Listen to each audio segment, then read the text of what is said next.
அனைத்து நண்பர்களுக்கும் வணக்கம். இன்றைக்கி இந்த வீடியோவில் எதை பற்றி பார்க்க போகிறோன்னா, டுடே சீரியல் ரிவ்யூ இலக்கியா சீரியலில் அடுத்தடுத்து என்னென்ன சுவாரஸ்யமான நிகழ்வுலாம் நடக்க போகும் தான் இன்றைக்கி இந்த வீடியோவில் பார்க்க போகிறோம். அதுக்கு முன்னாடி நம்மளோட சேனலுக்கு முதல் முறை வரையும் நம்ம சேனலை சப்ஸ்கிரைப் பண்ணிக்கோங்க, கூடவே பெல் ஐக்கானை கிளிக் பண்ணிக்கோங்க.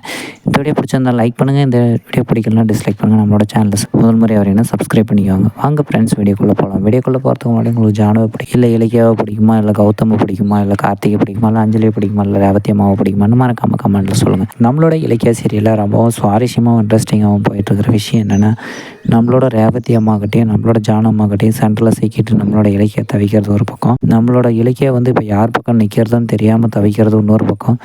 இது பார்த்தாதுன்ட்டு நம்மளோட அஞ்சலி வேறு நல்ல வேஷம் போட்டு கார்த்திகை அடையிறதுக்காக முயற்சி பண்ணிட்டுருக்கிறாங்க. இதை எப்படி தடுக்க போகிறாங்கன்னு தெரியலைங்க.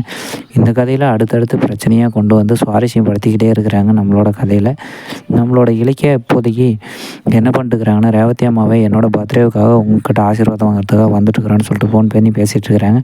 அந்த ஃபோனை பேசுகிறதுக்கு முன்னாடியே 1008 டைம் நம்மளோட பைரவி அதுக்கும் பிரச்சனை பண்ணிட்டு இருந்தாங்க. இந்த விஷயத்தை சந்தேகப்பட்டு நம்மளோட பைரவி போயிட்டு நம்மளோட ஜானம்மா போயிட்டு யார்கிட்ட தான் பேசுகிறாங்கன்னு சொல்லிட்டு கேட்கும்போது நம்மளோட ரேவதி அம்மா கிட்ட தெரிஞ்சு ரேவதி அம்மாவுக்கும் ஜானம்மாவுக்கும் ஒரு கொஞ்ச நேரம் சண்டை போயிட்டு இருந்துச்சு. மொத்தம் உன் பக்கம் இல்லாமல் என் பக்கம் இல்லாமல் சென்டரில் தவிக்க விடலான்னு பார்க்குறியா, சுயநலமாக யோசிக்காதுன்னு சொல்லிட்டு ரேவதி அம்மாவை நம்மளோட ஜானம்மா திட்டிட்டு வச்சுட்டாங்க. இதுதான் அப்படின்னா அவங்களோட பர்த்டே ஃபங்க்ஷனை தடுத்து நிறுத்துறதுக்காக எஸ்எஸ்கே ஏதோ புதுசாக மாஸ்டர் பிளான் போட்டு பர்த்டே கரெக்டாக கேக் வெட்டும்போது நம்மளோட இலக்கியா கேக் வெட்டும்போது நம்மள போலீஸ் நீங்கள் கொலை முயற்சி பண்ணதுனால உங்களை அரெஸ்ட் பண்ணுறேன்னு சொல்லிட்டு புதுசாக ஒரு குண்டை தூக்கி போட்டு பர்த்டே கேக் கூட வெட்ட விடாத அளவுக்கு தடுத்து நிறுத்திட்டாங்க நம்மளோட எஸ்எஸ்கே மற்றும் பேர். அடுத்து என்ன நடக்குதுன்னு அடுத்த வீடியோவில் பார்க்கலாம் ஃப்ரெண்ட்ஸ். இந்த வீடியோ பிடிச்சா லைக் பண்ணுங்கள், இந்த வீடியோ பிடிக்கலனா டிஸ்லைக் பண்ணால் நம்மளோட சேனலை சப்ஸ்கிரைப் பண்ணிக்கோங்க, கூட பெல் ஐக்கானை கிளிக் பண்ணிக்கோங்க. தேங்க்யூ ஃபார் வாட்சிங் ஃப்ரெண்ட்ஸ்.